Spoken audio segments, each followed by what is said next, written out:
So let's talk about cancer a little bit. When people get that diagnosis, let's just say breast cancer, for example, they're told, we caught it in time, you should start treatment right away, and they can get in next Tuesday or whatever to get started. You're certainly not a doctor, but from the experience that you've seen, and from people that we've talked to, breast cancer takes years and years and years to even become recognizable. What would your experience be if a loved one got that diagnosis, or you yourself, and when you're told, okay, let's start tomorrow or let's start next week? Okay, for one thing, there's a lot of false positives, and as we said, there's like there's very little chance you're going to get breast cancer, but you might get benign lesions, and sometimes doctors will scare women into frightening them into doing something about benign lesions and saying, oh, we have to chemo, we have to cut them out, we have to radiate. And so these lesions that you can live with your whole life do no damage. Women end up getting chemoed and radiated and end up with cancer when they were perfectly healthy to begin with. Now, there's a woman named Lorraine Day, who's an ER doctor, I'm sure you've heard her speak here, who had a huge tumor in her chest. And she did total natural therapies. My experience with my best friend's mother who had breast cancer, she was chemoed and radiated.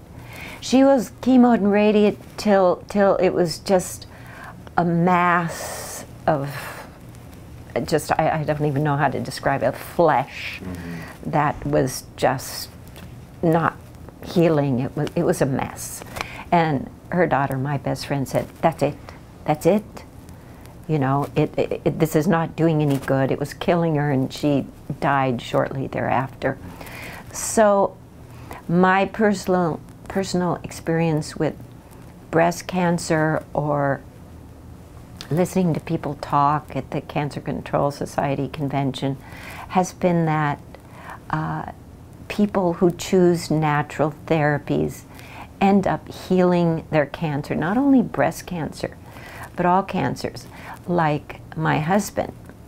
So my husband had throat, mouth, and neck cancer, so he had lumps here.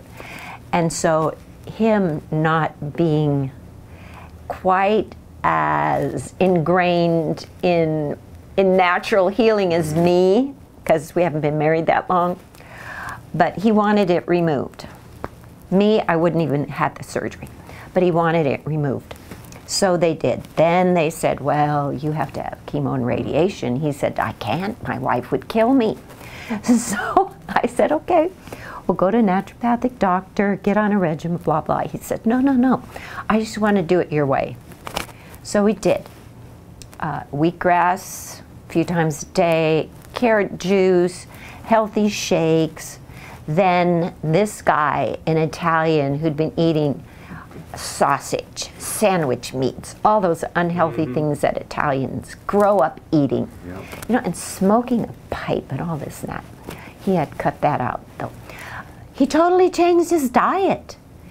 I mean, I couldn't believe it. Yes, he said, I'll go vegan. 180-degree turn, lost his belly fat, is healthier than ever.